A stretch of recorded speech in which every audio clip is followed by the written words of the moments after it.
Hello friends, स्वागत है आपका आधार क्लासेस के यूट्यूब चैनल पर। दोस्तों, आज मेवाड़ के इतिहास कालक्रम को आगे बढ़ा रहे हैं और पिछले वीडियो में हमने महाराणा संग्राम सिंह सेकंड की चर्चा की थी। आज हम चर्चा करते हैं महाराणा जगत सिंह। किसके? महाराणा जगत सिंह सेकंड की। जी, महाराणा जगत सिंह सेकंड जो 1734 में संग्राम सिंह की मृत्यु के बाद शासक बनते हैं, तो कब शासन काल इनका 1734 से 1751 ईस्वी रहता है। ओके, हमने पिछले वीडियो में हुड़ा सम्मेलन की बात की थी। अब हुड़ा सम्मेलन जब संग्राम सिंह की मृत्यु हो जाती है तो मृत्यु के बाद अकस्मात उसकी तिथि को स्थगित कर दिया जाता है और बाद में हुड़ा सम्मेलन की अध्यक्षता जगत सिंह सेकंड ही करते हैं। तो बात फिर वहीं से हुड़ा सम्मेलन से स्टार्ट करते हैं।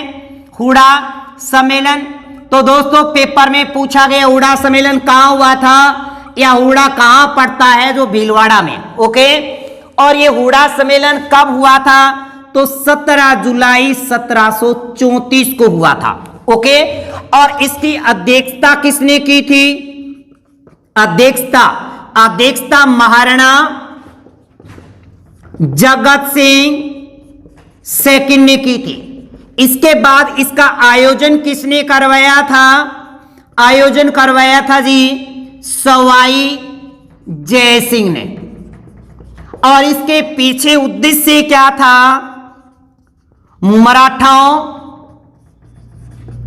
के हस्तक्षेप को रोकना।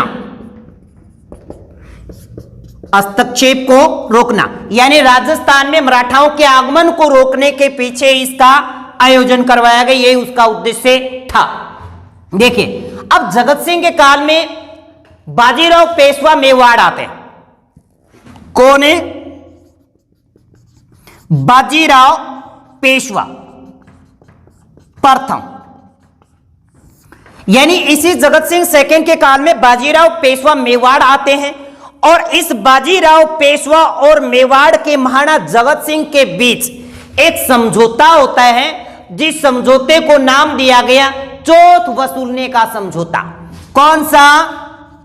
चौथ वसूलने का समझौता।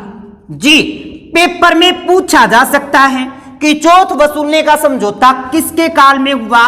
तो मेवाड़ के महाराणा जगत सिंह के काल में हुआ। इसी महाराणा जगत सिंह के काल में हमने देखो पिछोला झील पे पढ़ा था जग मंदिर महल। ये जग मंदिर महल पिछोला झील के टापू पे बना है और पिछोला झील उदयपुर में है और इसका निर्माण 1746 में इन्होंने करवाया है। ये बात थी महाराणा जगत सिंह से छोटा सा कालक्रम है। अब बात करते हैं महाराणा भीम सिंह। जी, महाराणा भीम सिंह से चर्चा करते हैं। किससे? महाराणा भीम सिंह।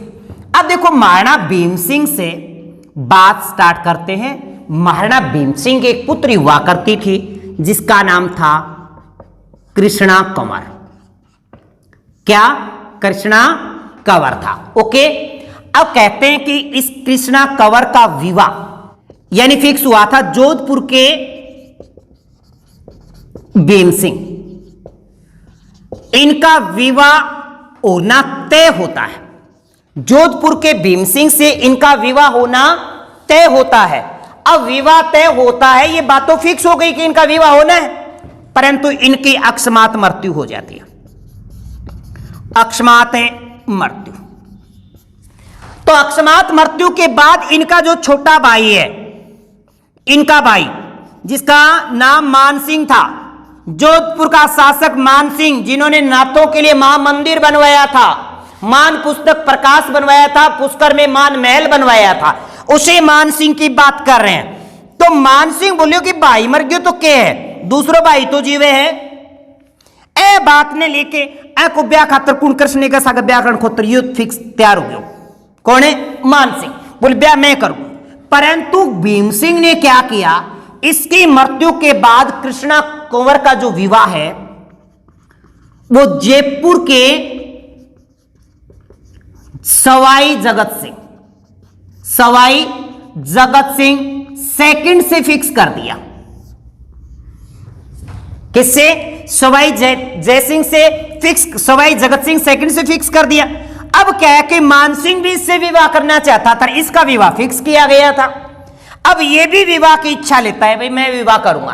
तो इसने क्या किया, अमीर खां पिंडारी को बुलाया अमीर खां पिंडारी, और अमीर खां पिंडारी को सहयोग के लिए बुला लिया। तो कहते हैं कि इन दोनों के बीच एक युद्ध होता है। युद्ध होता है 13 मार्च 1807 को। 13 मार्च 1807 को गिगोली का युद्ध होता है। गिगोली पड़ता है परबतसर नागौर, परबतसर नागौर। ओके, अब गिगोली परबतसर नागौर में कृष्णा कुंवर को ही लेकर क्या होता है, विवाह होता है। अब क्या अमीर खां पिंडारी बोले कि ये दोनों लड़के मरेगा टिंगरी का खतर। अब भीम सिंह ने बताया कि तू कह तो टिंगरी ने बिल्ला लगा देने, ये दोनों लड़के मरेंगे, फिर तेरी भी खैर को नहीं। तो कहते हैं कि इस भीम सिंह ने इसको क्या दे दिया, जहर दे दिया। किसको? कृष्णा कुंवर को जहर दे दिया। दोस्तों, इसी भीम सिंह के बारे में कर्नल जेम्स टूड ने कहा है कि मेवाड़ के इतिहास से अगर कृष्णा कुंवारी विवाद को और मेवाड़ के महाराणा उदय सिंह के इतिहास को निकाल दिया जाए तो मेवाड़ का इतिहास स्वर्णिम कलम से लिखे जाने योग्य है। किसने कहा यह बात? कर्नल जेम्स टोड ने कही। अब देखो, बात अगर कर्नल जेम्स टोड से आती है तो एक प्रश्न तो बनता है कर्नल जेम्स टोड से कि कर्नल जेम्स टोड राजस्थान में पहली बार कब आए और कहां आए, किसके काल में आए? जी याद रखिएगा, 1806 ईस्वी में कर्नल जेम्स टोड उदयपुर में भीम सिंह के काल में ही आए थे। किसके काल में? मेवाड़ के महाराणा भीम सिंह के काल में। सबसे पहले कर्नल जेम्स टोड राजस्थान कब आए? 1806 आए। कहां आए? उदयपुर आए। किसके काल में आए? भीम सिंह के काल में आए। ओके, किसके काल में? भीम सिंह के। अब क्या हुआ? 1818 ईस्वी को, वैसे 13 जनवरी थी, हमें तिथि याद नहीं रखनी है। 1818 ईस्वी को ईस्ट इंडिया कंपनी, 1818 ईस्वी को भीम सिंह ने ईस्ट इंडिया कंपनी से समझौता कर लिया। जनवरी 1818 को ईस्ट इंडिया कंपनी से इनका क्या हो गया? समझौता या संधि हो गई। यानी ईस्ट इंडिया कंपनी से इन्होंने क्या कर ली? संधि कर ली। कब? 1818। और 1818 में जब ईस्ट इंडिया कंपनी से समझौता किया गया या संधि की गई तो 1818 में मेवाड़ का पहला political agent colonel James Tod ही बन के आया था। तो 1818 को कर्नल जेम्स टोड मेवाड़ का पॉलिटिकल एजेंट बनकर आया। कब बनकर आता है? 1818 को। इतनी बातें आपको किससे याद रखनी है? भीम सिंह से। अब भीम सिंह के बाद चर्चा करते हैं जवान सिंह, सरदार सिंह और फिर स्वरूप सिंह से। तो अब चर्चा करते हैं भीम सिंह से, बस इतना ही है। एक तो ईस्ट इंडिया कंपनी वाली बात ही विशेष है, कृष्णा कुंवारी विवाद याद रखो, और एक ये गिगोली का युद्ध पेपर में पूछा जा सकता है। दूसरी बात, कर्नल जेम्स टोड किसके काल में आए? भीम सिंह के। कब आए? 1806। कहां आए? उदयपुर आए। ओके, इतनी बातें आपको याद रखनी है। जगत सिंह से हुड़ा सम्मेलन याद रखना है। चौथ वसूलने का समझौता किसके काल में? वह महाराणा जगत सिंह है। ओके, इतनी बातें आपको याद रखनी है। अब बात करते हैं महाराणा जवान सिंह, सरदार सिंह और स्वरूप सिंह। अब देखिए महाराणा जवान सिंह से, जी महाराणा जवान सिंह से एक विशेष क्वेश्चन निकल के आता है। गलकी नामक नटनी का चबूतरा बनवाया था इन्होंने पिछोला झील के किनारे। गलकी नामक नटनी का चबूतरा तो कहां पे है? पिछोला झील के किनारे, उदयपुर। और इसको बनवाया किसने? महाराणा जवान सिंह। महाराणा जुबान सिंह से एक विशेष बात इतनी। अब बात है महाराणा सरदार सिंह। महाराणा सरदार सिंह, अब महाराणा सरदार सिंह से क्या विशेष है? यहां से अच्छा क्वेश्चन है, पेपर में पूछा जा चुका। महाराणा सरदार सिंह के काल में मेवाड़ भील कोर की स्थापना हुई है। मेवाड़ भील कोर की स्थापना, यानी महाराणा सरदार सिंह के काल में मेवाड़ भील कोर की स्थापना 1841 ईस्वी में हुई। यह तिथि पेपर में पूछी जा चुकी कि मेवाड़ भील कोर की स्थापना किसके काल में हुई? महाराणा सरदार सिंह के काल में हुई। फिर इसका जो मुख्यालय बनाया गया, मुख्यालय इसका बनाएगा खेरवाड़ा, और खेरवाड़ा पड़ता है उदयपुर, और एक बनाएगा कोटड़ा, वो भी पड़ता है उदयपुर। एक तो बनाएगा खेरवाड़ा उदयपुर, और दूसरा था कोटड़ा उदयपुर। ये इसका दूसरा मुख्यालय था, दूसरा मुख्यालय। और मेवाड़ भील कोर की स्थापना भीलों को दमन करने के लिए बनाई गई थी। मेवाड़ भील कोर की स्थापना भीलों के दमन के लिए 1841 ईस्वी में इसका गठन किया गया। मुख्यालय खेरवाड़ा रखा गया, दूसरा मुख्यालय कोटड़ा उदयपुर रखा गया। इतनी ही बात थी मेवाड़ के महाराणा सरदार सिंह से, जो पेपर में पूछी जा सकती है। अब बात करते हैं मेवाड़ के महाराणा स्वरूप सिंह। महाराणा स्वरूप सिंह से जी, महाराणा स्वरूप सिंह से क्या विशेष है जी? महाराणा स्वरूप सिंह ने एक तो स्वरूप शाही सिक्के चलाए, स्वरूप शाही सिक्के चलाए। कौन से सिक्के?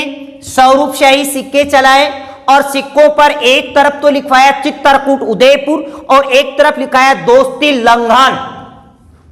यानी एक तरफ तो लिखवाया चित्रकूट उदयपुर, सिक्के के एक तरफ तो क्या था, एक पहलू पर तो चित्रकूट उदयपुर, और दूसरी तरफ लिखवाया दोस्ती लंघन। किसने? महाराणा स्वरूप सिंह ने। अब बात करें महाराणा स्वरूप सिंह के बारे में, कुछ इन्होंने कुरीतियों को रोकने का भी प्रयास किया है। 1853 ईस्वी में इन्होंने डाकन प्रथा पर रोक लगाई। डाकन प्रथा पर रोक, डाकन प्रथा पर रोक लगाई। कब? 1853 ईस्वी को। और साथ ही साथ 1861 ईस्वी में इन्होंने सती प्रथा पर भी रोक लगाई। सती प्रथा पर रोक, यानी मेवाड़ के अंदर सबसे पहले डाकन प्रथा और सती प्रथा पर रोक लगाने वाला शासक है मेवाड़ का महाराणा स्वरूप सिंह है। परंतु 1861 में महाराणा स्वरूप सिंह की मृत्यु हो जाती है। किसकी? महाराणा स्वरूप सिंह। और महाराणा स्वरूप सिंह की जब मृत्यु होती है तो उनकी एक पासवान रानी थी। पासवान रानी समझ रहे हो? ये भी बतानी पड़ेगी पासवान रानी कौन थी। पासवान रानी एल्लाबाई थी। अब देखो पासवान रानी क्या थी, डावरिया क्या थी, थोड़ी सी बात मैं आपको समझाने की कोशिश करूं। देखो एक तो थी डावरिया, ठीक है ना, और एक था पड़दायत और एक था पासवान। ये तीन नाम विशेष है। राजस्थान के साहित्य में तीनों नाम याद रखेगा। डावरिया क्या है? राजा की शादी में के अंदर जो दासी दी जाती थी, दासी देने की प्रथा तो थी, दासी देने की प्रथा, दासी देने की प्रथा को तो कहते थे डावरिया प्रथा। पड़दायत क्या थी? यानी राजा उसको उपपत्नी मान ले। क्या मान ले? उपपत्नी, मतलब उपपत्नी की तू मेरी मैं तेरा, ठीक है, उपपत्नी मान ले। परंतु साथ ही साथ कह दे कि तू मेरे नाम के आभूषण धारण कर सकती है, मंगलसूत्र पहन सकती, वो होती थी। यानी उसे आभूषण धारण करने की छूट जब दी जाती थी, यानी उनका नाम को मंगलसूत्र पैर है कि तू मेरी और मैं तेरी हूं, तो बा होया करती हूं कि पासवान रानी। राजस्थान का इतिहास में जगह जगह देखो नाम आवा है पासवान रानी। अब पासवान रानी हुए हैं एक डावरिया। डावरिया क्या होती है? दासी देने की प्रथा। डावरिया क्या होती है? दासी देने की प्रथा। और उस दासी को जब राजा को ऊपर मुंह आ जाया कर, तो मान लियो कोई दासी सोनी होया करती, अब सोनी होती तो राजा को मुंह आ जाया कर, तो उन्हें पत्नी मान लिया कर। तो और किमी भयू पड़दायत कमी उपपत्नी में अगर थोड़ा दम होया कर तो, या फिर यूं कहा थोड़ी सी अच्छी ज्यादा मोह मर लेने वाली होती, यानी आप राज्य ने अपनी ओर अट्रैक्ट कर लिया करती, तो बहन राज्य भी के अट्रैक्ट में उन कहा कर तू मेरे नाम का आभूषण भी धारण कर सके है, बा कहलाया करती पासवान रानी। के कहलाया करती पासवान रानी। अब राजस्थान के इतिहास में 2-3 एक नाम और आवे, प्रीतपात्री, जी आजकल आप प्रेमिका कह दे, अब्बा उतरा उनकी क्या होया करती, प्रेमिका मतलब प्रीतपात्री होया करती। तो स्वरूप सिंह की एक पासवान रानी थी जिसका नाम एल्लाबाई थी। अब देखो इसने 1861 में सती प्रथा पर रोक तो लगा दी। अब स्वरूप सिंह की मृत्यु होगी, पर पासवान रानी एल्लाबाई कौन मानी, बोली मैं तो जाऊं तो स्वरूप ये सगे जाऊं, यानी मरूंगी मैं तो कोने जीऊं कहीं, क्योंकि मेरो जो थो वो तो चलियो गयो। अब के एल्लाबाई अंतिम सती, मेवाड़ की अंतिम सती है ये, अंतिम सती, यानी मेवाड़ में अंतिम सती के जो साक्षी एल्लाबाई से है। और ये स्वरूप सिंह की पासवान रानी थी, मन्नी को नी कुणे एल्लाबाई, बोले पास स्वरूप सिंह ही कौन रहे हो तो मैं जी के करूंगी, तो फिर अब एल्लाबाई भी मर गई, वो अंतिम थी। अब देखो स्वरूप सिंह से एक बात आवे हैं, अपन एक बात पढ़ी निम्मत छावनी जब 1857 को विद्रोह हुए हैं, तब निम्मत छावनी से 40 अंग्रेजों को डुंगड़ा नामक गांव चित्तौड़गढ़ में ताराचंद का घराबंदी बना लिया था। और मेवाड़ के महाराणा स्वरूप सिंह के द्वारा इन 40 अंग्रेजों को पिछोला झील पारे जग मंदिर में शरण दी जाती है। किसमें? जग मंदिर में शरण दी जाती है। यानी मेवाड़ का पहला शासक जो 1857 की क्रांति में अंग्रेजों का क्या दिया था, इसने साथ दिया था। क्या दिया था? अंग्रेजों का साथ। ये बात थी मेवाड़ के महाराणा स्वरूप सिंह से। अब बात करते हैं मेवाड़ के महाराणा शंभू सिंह। अब शंभू सिंह से अगर आप बात करें तो शंभू सिंह से एक विशेष बात सामने निकल के आवे। कैसे? शंभू सिंह से ज्यादा तो कोई क्वेश्चन को नहीं, पर एक क्वेश्चन जरूर बने हैं। बैंक देखो आप चर्चा करा कि शंभू सिंह से कौन सो विशेष क्वेश्चन है, वो सुनो। देखो महाराणा शंभू सिंह ऐसे क्वेश्चन अच्छे बने। अब महाराणा शंभू सिंह से क्वेश्चन कौन सो बने, देखो आपने कवि श्यामल दास का नाम सुना है, जो भीलवाड़ा के थे।